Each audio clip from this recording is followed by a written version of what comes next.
The former times of ignorance God has overlooked, but now he commands all people everywhere to repent, because he has fixed a day in which he will judge the world in righteousness by a man whom he has appointed, and of this he's given assurance to all by raising him from the dead. There's no other sign that will be given to you except the sign of Jonah. And if you don't believe that sign, you're in trouble, because God has already set the day to judge the world. And his patience is not infinite. And he'd never, God as an evangelist never ever issues an invitation. That's something we do. God never invites people to receive Jesus. He commands them. He commands all men everywhere to repent and come to Jesus, because he has proven that Jesus is the one through whom he will judge the world. How has God proven that? By raising him from the dead. You say, well, I wasn't there, so I can't holler glory. Other people, God may say, but unless I see it, I'm not going to believe it. You're going to have to send Jesus back again into my neighborhood, put him to death again, and then raise him for me to see. Too late. Too bad. He does it once for all. If that's not enough for you, you're in trouble, because he's going to judge you by that historical act of the resurrection of Jesus Christ. We believe in the resurrection not because the alternative is grim. We believe the resurrection because of the biblical testimony of its reality in time and space. Paul ends this section by saying, therefore, here's the conclusion: be steadfast. Be steadfast. Immovable.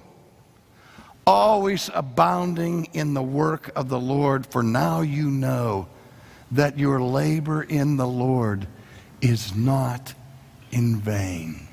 You see? Your preaching's not in vain. Your faith isn't in vain. Your labor is not in vain,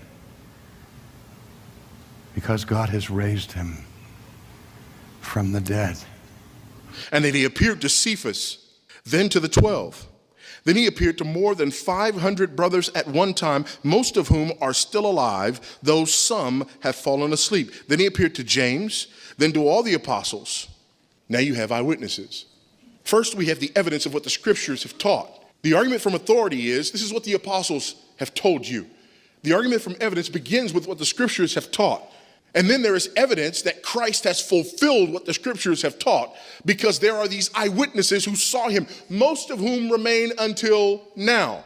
Which means that if you do the math, there are over 300 eyewitnesses to the resurrection still alive during the time that 1 Corinthians was written, which, by the way, demonstrates the early, not the late dating of the New Testament.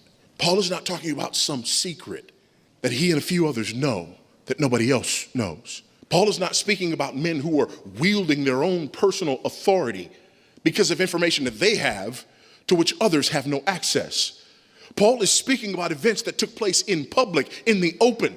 The gospel that we preach is a historical gospel. The gospel that we preach is a gospel of things that actually took place. The gospel is real. It is historical. Enough already with the idea that the gospel doesn't necessarily have to be true if it just changes your life. These are historical events. In fact, the resurrection of Jesus Christ is the most well-attested event in all of antiquity. If we can't trust the resurrection of Jesus Christ, we can't trust anything from antiquity. Over 300 eyewitnesses still alive during the time of this writing. Not until then does he go to himself. Last of all, as to one untimely born, he appeared also to me. For I am the least of the apostles, unworthy to be called an apostle, because I persecuted the church of God.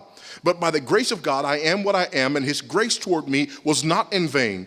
On the contrary, I worked harder than any of them, though it was not I, but the grace of God that is with me. Whether then it was I or they, so we preached, so you believed. connecting this argument to the argument from authority. What evidence? Scriptural evidence. The Bible foretold these things that would occur. What evidence? Eyewitness evidence. That there are individuals who saw this resurrected Christ after his resurrection. What evidence? Personal evidence. That I saw this resurrected Christ after his resurrection.